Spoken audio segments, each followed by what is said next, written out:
बहुत स्वागत है आपका संजय जी इंडिया न्यूज पर। नमस्कार। नमस्कार। सबसे पहला मेरा सवाल यही है जो आज हर छात्र के मन में उठ रहा है और हर छात्र के जो माता पिता हैं उनके मन में उठ रहा है, क्योंकि कोरोना से शिक्षा भी अछूती नहीं है, शिक्षा पर बहुत बुरा प्रभाव पड़ा है इस संकट काल में। ऐसे में 12वीं की परीक्षाएं, 10वीं की परीक्षाएं कब होंगी, रिजल्ट कब आएंगे, इसको लेकर एक असमंजस की स्थिति स्टूडेंट्स में बनी हुई है। सबसे पहला मेरा सवाल यही है, टास्क फोर्स का गठन भी हुआ है, अगर आप इसे दुरुस्त करें इस जानकारी को कि वो किस तरह से काम कर रही है, कैसे फैसले करेगी, और सबसे बड़ी प्राथमिकता इस वक्त संजय जी ये कि छात्रों की पढ़ाई का नुकसान ना हो। नहीं, देखिए, हमने एक तो 1 से 8 तक की जो कक्षा है जी उनको प्रमोट कर दिया।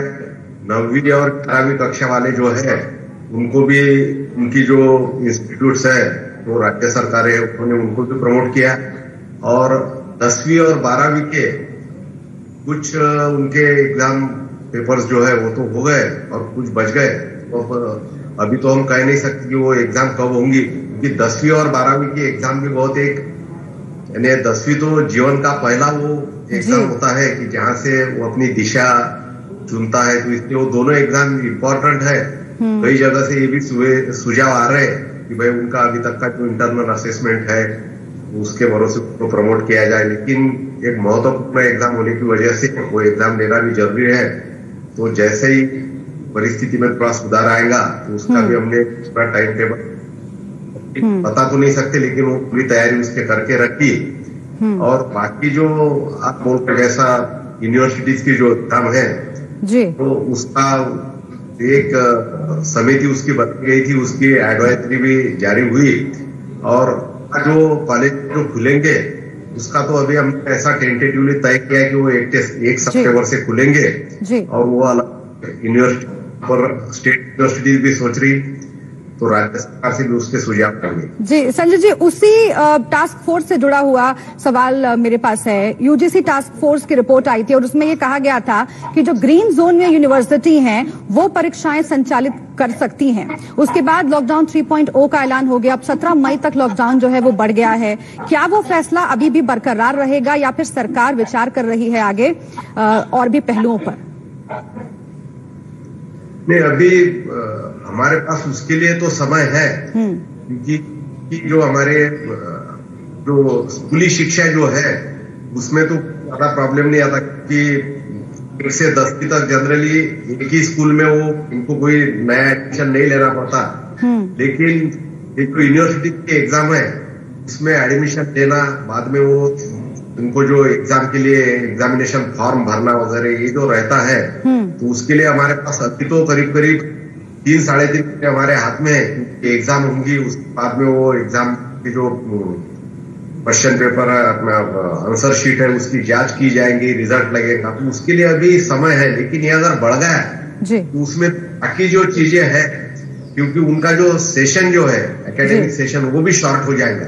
तो कई सेमेस्टर सिस्टम है या कई ईयर वाइज पैटर्न है, तो वो थोड़ा कोर्स जो है उसको भी हमको शॉर्ट करना पड़ेगा, क्योंकि 15 दिन या 1 महीना अगर कम हुआ तो उसकी भरपाई तो हम कर सकते, लेकिन बहुत ज्यादा अगर सेशन शॉर्ट होगा तो वो जो विद्यार्थी है उनका भी कोई नुकसान न हो, और हमारी जो एजुकेशन की क्वालिटी है, हमारा जो स्तर है वो भी ताकि ये दोनों चीजें। अच्छा, ये जो कहा गया कि 1 अगस्त से एडमिशन्स की जो प्रक्रिया है वो शुरू होगी और जो पुराने स्टूडेंट्स हैं उनकी जो पढ़ाई है, जो सेशन है वो अगस्त के आखिर से शुरू हो जाएगा, और जो नए स्टूडेंट्स हैं उनका जो सेशन है वो सितंबर से शुरू हो जाएगा। क्या इस तरह का जो फैसला है वो बरकरार है और ये माना जाए, क्योंकि रोज हालात बदल रहे हैं सर कोरोना को लेकर के? आपकी भी नजर होगी कैसे इस महामारी की वजह से पूरे देश और पूरी दुनिया में तबाही की स्थिति आ गई थी। हालांकि हमारे देश में बहुत हद तक कंट्रोल हुआ है, लेकिन इन परिस्थितियों को देखते हुए आपको लगता है कि जो तारीखें बताई जा रही हैं वो वाकई बरकरार रह पाएंगी? नहीं, अभी तो हम ये समझ के चल रहे कि वैसा हो जाएगा, वो हिसाब से तैयारी की। लेकिन उसमें अगर कुछ सिचुएशन, अगर कोई अलग सिचुएशन हमको फेस करना पड़ेगा, उसके लिए भी हमने हमारा दूसरा प्लान जो है वो भी हमने बना के रखा। मैंने जैसा आपको शुरुआत में कहा कि अगर ऐसी स्थिति आ गई तो हमको जो हमारा सिलेबस उसको थोड़ा शॉर्ट करना पड़ेगा। अच्छा, यही बहुत इंपॉर्टेंट सवाल है। सिलेबस को लेकर बार बार बात हो रही है। अभी रमेश पोखरियाल जी की मीटिंग हुई थी, तमाम राज्यों के जो शिक्षा मंत्री हैं वो उसमें जुड़े थे और उसमें इस तरह की सुझाव आ रहे थे कि सिलेबस को कम किया जाए, 20%, 30% सिलेबस कम किया जाए ताकि छात्रों को सहूलियत हो और उन पर बोझ कम पड़े। क्या इस दिशा में भी सरकार विचार कर रही है? हाँ, निश्चित ही कर रही, क्योंकि राज्य सरकारें जो है, सारे राज्य सरकार के जो शिक्षा मंत्री है उनके साथ में तो वीडियो कॉन्फ्रेंसिंग हुई थी जी। हमारे संसाधन विकास मंत्री जी रमेश जी पोखरियाल के नेतृत्व में, उसमें भी काफी सारे अच्छे सुझाव आए। क्योंकि एक तो हमारे देश में कई राज्य ऐसे हैं जो उनका सेशन है उनको थोड़ा आगे पीछे होता, जैसा नॉर्थ ईस्ट वाले जो है उनके एग्जाम भी जल्दी होते और सेशन भी जल्दी होता, तो वो हिसाब से थोड़ा फ्लेक्सिबल पैटर्न हमको बनाना पड़ेगा। नहीं, जैसा कि आपने शुरुआत में कहा कि तमाम राज्यों के जो शिक्षा मंत्री हैं उनसे केंद्र सरकार लगातार संपर्क में है और उन लोगों को फैसला करना है, क्योंकि जो स्कूली शिक्षा है वो राज्यों के अंतर्गत आती है। सीबीएसई, आईसीएसई, ये जो बोर्ड्स हैं उनके जो स्टूडेंट्स हैं उनमें लगातार गफलत की स्थिति बनी हुई है। दो सवाल, क्या जो केंद्रीय बोर्ड हैं उनकी परीक्षाएं कब होगी, रिजल्ट कब आएंगे, क्या इस दिशा में कोई ठोस फैसला आगे हम जल्दी देख सकते हैं? और राज्य सरकारों के साथ किस तरीके की बातचीत हुई है, क्योंकि इंटरनल मार्किंग की बात हो रही थी और जो पिछला सेशन है, पिछला सेमेस्टर है, उसकी मार्किंग के आधार पर आगे प्रमोट करने की बात हो रही थी। क्या इन तमाम बातों पर कुछ फैसला हो पाया है सर, स्टूडेंट्स की जानकारी के लिए? हमने जो हमारे कई राज्य ऐसे हैं उनके माध्यमिक शिक्षा बोर्ड भी है, तो इसलिए राज्य सरकारों से भी हमने बात की, तो उसमें भी जो बहुत ही जो महत्वपूर्ण विषय है, कई जगह ऐसा भी चल रहा है कि जो बहुत महत्वपूर्ण विषय है उसकी तो एग्जाम लेना ही पड़ेगा। कुछ विषय जो है कि उसमें हम उनका जो पिछला रिकॉर्ड है वो देख के, उनका जो इंटरनल असेसमेंट है वो देख के मार्क्स दे जाए। तो ये अभी तक तो हमारे पास अभी तक वो समय नहीं आया है कि हमें ऐसा करना जरूरी है, लेकिन अगर वैसा समय आए तो वैसा निर्णय हमको लेना पड़ेगा। बिल्कुल। एक ये भी बात आ रही थी कि टेम्पररी तौर पर प्रमोट कर दिया जाए 10वीं के स्टूडेंट्स को 11वीं में। इस बारे में अगर कुछ आप स्टूडेंट्स से साझा कर सकें, क्योंकि लगातार उनको यही डर सता रहा है कि कहीं सेशन बर्बाद ना हो जाए, कहीं साल बैठना ना पड़ जाए। नहीं, इसमें देखिए उनका शिक्षण बर्बाद नहीं होना चाहिए, लेकिन कई बार ऐसा होता कि वहां से एक नया मोड़ मिलता है, क्योंकि 10वीं के बाद ही वो उसको जो मार्क्स वगैरह मिलते हैं उससे वो तय करता कि उसकी आगे की शिक्षा जो है उसको छूटता। इसलिए एक बहुत बड़ा हमारे आगे एक चैलेंजिंग जॉब है जी। बिल्कुल। अच्छा सर, एक और बहुत महत्वपूर्ण बात यह कि ऑनलाइन जो एजुकेशन है उस पर बार बार बात आ रही है, क्योंकि अब देखिए डिजिटली सब कुछ हो रहा है और तकनीक का इस्तेमाल करके एजुकेशन मुहैया कराई जा सके, छात्रों को पढ़ाया जा सके, इस तरह के प्रयोग किए जा रहे हैं लगातार। जिस वीडियो कॉन्फ्रेंसिंग की हम बात कर रहे थे, जिसमें रमेश पोखरियाल जी जुड़े और राज्यों के शिक्षा मंत्री जुड़े, उसमें भी ये बात जोर शोर से सामने आई थी कि ऑनलाइन एजुकेशन पर अब फोकस रहेगा, लेकिन उसकी कई चुनौतियां हैं। उन चुनौतियों को सरकार कैसे देख रही है और क्या आगे वाकई इस दिशा में जो फोकस है वो सरकार बढ़ाएगी? क्या कोई बड़े फैसले करेगी ऑनलाइन एजुकेशन को लेकर? नहीं, ऑनलाइन एजुकेशन का जो है वो भी हमारा चल रहा था, अभी उसके ऊपर ज्यादा हमने हमारा फोकस जो है उसको ज्यादा कॉन्सेंट्रेट किया हुआ है, लेकिन उसकी आपने जैसा कहा कई चुनौतियां हैं। एक तो कई ऐसे एरिया है जो बड़े बड़े शहर है, वहां पे भी बाकी सब चीजें तो है, लेकिन बच्चों के पास में स्मार्टफोन नहीं है अभी। थोड़ा सा ये की वजह से उनके जो माता पिता है उनका वो फोन का इस्तेमाल कर रहे हैं, लेकिन बाद में कब ये स्थिति बदल जाएंगी, तो इसलिए कुछ बच्चे ऐसे कोई फैसिलिटी वो अवेल नहीं कर सकते, तो उनके लिए अपने हमारा जो दूरदर्शन है उसकी मदद हमने ली, क्योंकि दूरदर्शन की रीच जो है वो काफी बड़ी है, तो उसके माध्यम से भी हम उनको पढ़ाने की कोशिश कर रहे हैं। और दूसरी खुशी की बात है कि हमारे जो राज्य सरकारें हैं उन्होंने भी अपने हिसाब से, हमारा देश इतना विशाल है, अलग अलग है, अलग अलग वहाँ का कंडीशन है, तो कई जगह हमने देखा कि बहुत अच्छा काम हमारी स्टेट गवर्नमेंट कर रही है।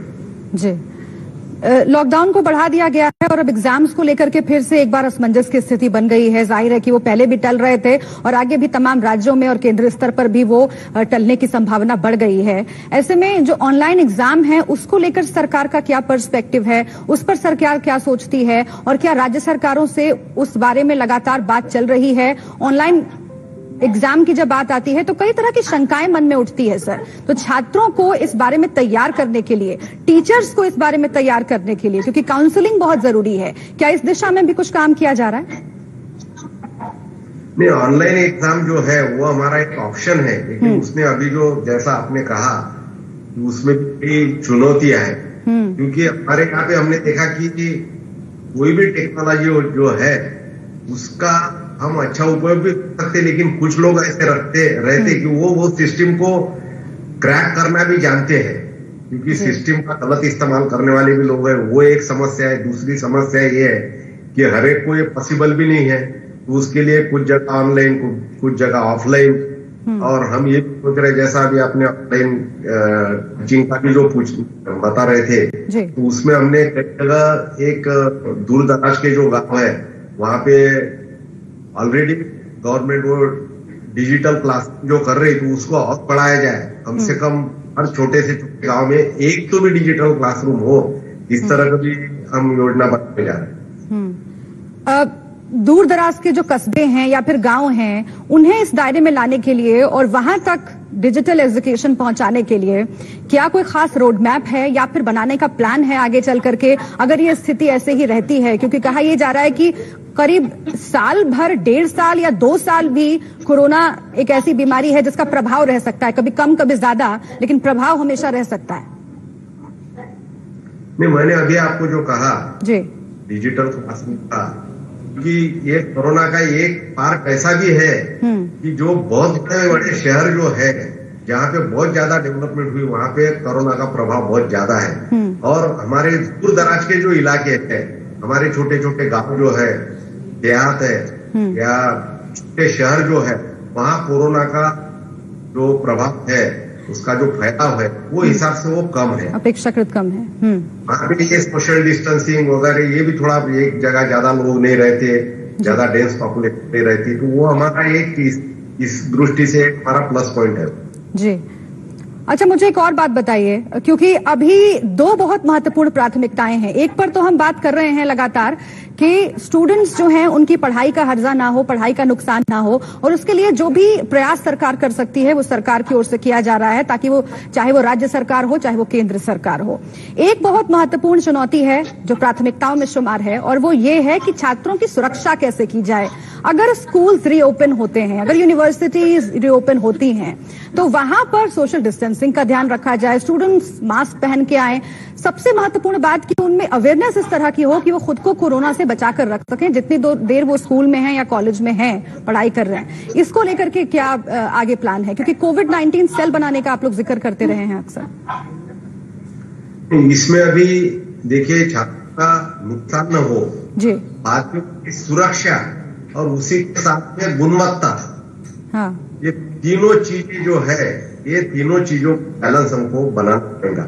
और मुझे ऐसा लगता कि बहुत सारी बातें हैं, ये करीब हम जो देख रहे हैं 40 दिन से, तो लोगों का जो बिहेवियर है उसमें भी थोड़ा सा सुधार आया, और खास करके हमारे जो स्टूडेंट्स हैं, और हमने जो अलग वो ऐप बनाया, जैसा हमारा आरोग्य सेतु, ये इस माध्यम से मुझे ऐसा लगता कि ये, जैसा हम कई लिटरेसी की बात कर रहे थे, वाटर लिटरेसी बात करते हैं, ये लिटरेसी, उस तरह से मुझे ऐसा लगता कि कोविड लिटरेसी जो है उसके भी लोग बहुत सतर्क हो गए, बहुत जागरूक हो गए, तो इसलिए सोशल डिस्टेंसिंग वगैरह को निश्चित ही इसका पालन करेंगे। जी, अच्छा, उच्च शिक्षा चूंकि केंद्र सरकार के दायरे में आती है और बहुत महत्वपूर्ण फैसले लेने की घड़ी भी है कोविड को देखते हुए, ऐसे में ये भी बात आ रही है कि जेईई हो या फिर नीट हो, इनके भी सिलेबस कम किए जा सकते हैं क्या इस पर भी इस दिशा में सरकार सोच रही है? क्या कुछ सुझाव आए हैं स्टूडेंट्स की तरफ से, एजुकेशन एक्सपर्ट्स की तरफ से, जिसके आधार पर आगे काम किया जाएगा? नहीं, निश्चित ही। अब वैसे तो एग्जाम की करीब करीब तैयारी जो है, खास करके 10वीं और 12वीं की, वो तैयारी तो उनकी हुई थी, लेकिन बीच में जो चेंज आ गया है, बीच में सब थोड़ा सा सभी लोग, मुझे ऐसा लगता है कि हमारे बच्चों से लेके तो बुजुर्गों तक हर नागरिक हमारे देश का जो है उसका एक थोड़ा सा वो साइकोलॉजिकली इमोशनली भी वो डिस्टर्ब हुआ, तो उसका ध्यान रखते हुए निश्चित ही इसके बारे में भी जो इस प्रकार की एग्जाम जो है उसके बारे में सोचना पड़ेगा। जी अच्छा, चूंकि हम बार बार ऑनलाइन एजुकेशन और एग्जाम्स की बात कर रहे हैं, जो टीचर्स हैं जो कि अगर ऑनलाइन एजुकेशन शुरू होगा या फिर डिजिटल क्लासेस शुरू होती हैं वो उसमें इन्वॉल्व रहेंगे, छात्रों को पढ़ाएंगे, क्या उनकी ट्रेनिंग की भी कोई व्यवस्था रहेगी आगे अगर ऐसी स्थिति बनती है? उसको लेकर के भी सरकार के पास कोई प्लान है?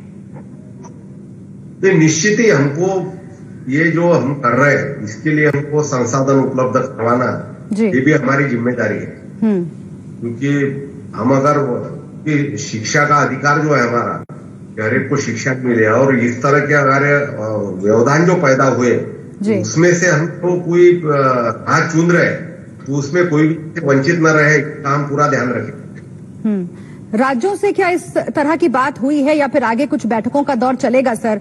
अगर उसकी जानकारी आप दे सकें, क्योंकि अलग अलग राज्यों में जो बोर्ड हैं शिक्षा को लेकर उनसे तमाम सवाल होते हैं स्टूडेंट्स के, लेकिन जब तक एक कनेक्शन की स्थिति नहीं बनेगी, जब तक सामंजस्य नहीं बनेगा केंद्र सरकार और राज्य सरकार के बीच में, क्योंकि अगर डिजिटल क्लासेस को बढ़ावा देना है, अगर डिजिटल एग्जामिनेशन होना है तो सबसे जरूरी यह है कि वो संसाधन उपलब्ध रहें। तकनीक के भी आप बहुत जानकार हैं, उन संसाधनों को उपलब्ध कराने के लिए क्या आगे राज्य सरकार के साथ किसी तरह की बैठक होगी या फिर कोई सामंजस्य बिठाने की कोशिश की जाएगी ताकि कदम से कदम मिलाकर चला जा सके? इसमें हमारे जो उपलब्ध संसाधन है जी उसका ज्यादा से ज्यादा सक्षमता से एफिशिएंटली यूज कैसा करे वह हमारा पहला ध्यान रहेगा। और इसमें सिर्फ हमारा मानव संसाधन विकास मंत्रालय नहीं तो दूसरा जो मंत्रालय है मैं उसका भी हमारा जो इलेक्ट्रॉनिक्स और इंफॉर्मेशन टेक्नोलॉजी मिनिस्ट्री जो है और कम्युनिकेशन, ये सारे जो मंत्रालय है इनका जो समन्वय है उससे हम ये पूरा ऑनलाइन एजुकेशन हम सारे बच्चों तक पहुंचा रहे हैं। और राज्य सरकारों के साथ सिर्फ आपने जो वीडियो कॉन्फ्रेंसिंग के आपने जो बात की उसे छोड़ के भी हम एक एक राज्य के साथ हम कांटेक्ट कर रहे हैं। हमारे वरिष्ठ मंत्री जो है निशंक जी, वो मैं खुद और हमारे जो सेक्रेटरी है वो भी सारे राज्य के चीफ सेक्रेटरी या एजुकेशन सेक्रेटरी है या IT सेक्रेटरी जो है उनके साथ उनकी लगातार बात हो रही, क्योंकि मैंने शुरुआत में तो कहा था कि हर स्टेट की सिचुएशन भी अलग अलग है जी। कोई एकदम ट्राइबल एरिया है, कुछ जगह कोस्टल एरिया है और क्लाइमेट चेंज भी जैसा कई जगह तो ऐसा रहता कि उनके दिसंबर में एग्जाम होती और उनके फरवरी में स्कूल भी शुरू हो जाते, तो ऐसे भी कुछ क्षेत्र हमारे हैं। तो ये सबका जो है समन्वय करके, और शुरू में भी कहा कि कई राज्य ऐसे हैं कि उन्होंने बहुत अच्छे सुझाव दिए, हर एक का हम एक डिजिटल प्लेटफॉर्म भी बनाने जा रहे हैं कि ये सबके जो सुझाव है, अब कोई राज्य अच्छा अगर एक आधा काम किया होगा तो राज्य जो है वो भी उसका फायदा लेंगे। ठीक ठीक। ज्योति साहब, आपने एक बहुत महत्वपूर्ण बात कही और उसी से जुड़ा हुआ सवाल है मेरा। आपने कहा कि दूरदर्शन के माध्यम से भी पढ़ाया जा सके, इस पर भी सरकार विचार कर रही है और इस तरह के शोज बनाए जाएं या फिर ऑनलाइन ऐसे कोर्सेज चलाए जाएं, उसे ऑन एयर किया जाए दूरदर्शन के माध्यम से, इस पर भी विचार है। क्या आप देखते हैं कि आज जिस महामारी से हम जूझ रहे हैं, पूरा विश्व जूझ रहा है, क्या पढ़ाई के पैटर्न में, पूरी टेक्नोलॉजी में क्या एक बड़ा बदलाव यहां से आने वाला है? क्या हम दूसरे फेज में एंटर करने वाले हैं? क्या हम कई कदम आगे बढ़ने वाले हैं? और क्या इसको लेकर सरकार उम्मीद देखती है? क्योंकि कई बार ऐसा होता है कि जो संकट की घड़ी होती है उससे कई उम्मीद भी निकलती है, कई नए रास्ते खुलते भी हैं। तो क्या आप इसे ऐसे देख रहे हैं? क्या किसी ऑनलाइन ऐप को लॉन्च करने का भी सरकार का प्लान है जिसके जरिए बच्चों को पढ़ाया जा सके? नहीं, अभी जो संकट जी या जो जरूरत कोई हमारे शोध की या कोई नए पहल की, नवाचार की वो जननी है। कोई भी जब संकट आता, सब कुछ अगर हम जैसा सोचते वैसा होते रहा तो मुझे ऐसा लगता है कि हमें कोई ज्यादा सुधार नहीं आएंगे। लेकिन एक संकट आया, मुझे ऐसा लगता है कि इसमें से कई अच्छी चीजें, क्योंकि समस्या जो होती है उसमें से समाधान भी निकलता है। तो निश्चित ही सिर्फ हमारे एजुकेशन में ही नहीं तो ये पूरी हमारी जो दुनिया है, हमारा पूरा जो देश है, हमारी जो पूरी सोच है, वो सभी में बहुत अच्छे कुछ बदलाव भी आएंगे, क्योंकि लोगों ने भी कई नई चीजें इसमें से सीखी। और मुझे ऐसा लगता है कि हमारा जो माइंडसेट रहता कि हम जो कर रहे हैं वो सही है, तो इसमें माइंडसेट लोगों का जो बदल रहा, लोग अभी बदलाव के लिए तैयार है। तो मुझे ऐसा लगता है कि एक बहुत बड़ा मौका भी है ये, और इसमें से कई अच्छे बदलाव हो जाएंगे, क्योंकि हमारा कई सालों से वो चल रहा था या बहुत कम चेंजेस होते थे, तो निश्चित ही इसमें बदलाव आ। अच्छा, चूंकि आपने ये कहा कि आगे ऑनलाइन जो एग्जाम्स हैं उस पर सरकार फोकस कर सकती है या फिर इस दिशा में काम कर सकती है, क्या आप वाकई मान के चल रहे हैं 17 मई तक तो अभी लॉकडाउन है और उस दौरान कोई कॉलेज या स्कूल खुलने की संभावना बिल्कुल भी नहीं लग रही है, लेकिन उसके बाद भी क्या आपको लगता है कि ऐसी नौबत आ सकती है कि जो सेशंस हैं जिनके अगस्त के आखिर में या फिर सितंबर की शुरुआत में शुरू होने की बात कही जा रही है, क्या उसमें भी और डिले हो सकता है मौजूदा परिस्थितियों को देखते हुए? अगर आप स्टूडेंट्स को कह दें, क्योंकि उनमें एक आस जगी रहती है, उनमें एक उम्मीद रहती है कि नहीं चलिए इस महीने नहीं अगले महीने शुरू हो जाएगा, क्या आप समझते हैं कि अगर ऐसी नौबत आए भी कि अभी सेशन को शुरू नहीं किया जा सके तो उसके लिए सरकार प्रिपेयर रहेगी? नहीं, हमारी जो सोच है, हम तो ऐसा सोच रहे हैं कि सब कुछ ठीक हो जाए, लेकिन ज्यादा से ज्यादा जो कुछ भी बुरे से बुरा जो होगा, we are prepare for worst. जी, कुछ भी हो जाए उसके लिए हमारी तैयारी भी चल रही है, और हम ये सोच भी रहे कि भाई ये जल्दी से जल्दी अच्छा हो जाएगा, तो दोनों के लिए हम तैयार हैं। ठीक है, तो यानी आप कह रहे हैं कि उम्मीद तो है कि 17 तारीख के बाद कई अहम फैसले होंगे और स्टूडेंट्स को भी जो असमंजस की स्थिति बनी हुई है उससे छुटकारा मिलेगा, लेकिन अगर ऐसा नहीं भी होता है, अगर इसे एक्सटेंड करने की बारी भी आती है तो भी सरकार तैयार है। बहुत शुक्रिया आपका हमसे बात करने के लिए धोत्रे साहब, बहुत शुक्रिया। बहुत बहुत धन्यवाद, नमस्कार। और इसी के साथ यहां पर हम रुक रहे हैं एक छोटे से ब्रेक के लिए। आप देखते रहिए इंडिया न्यूज।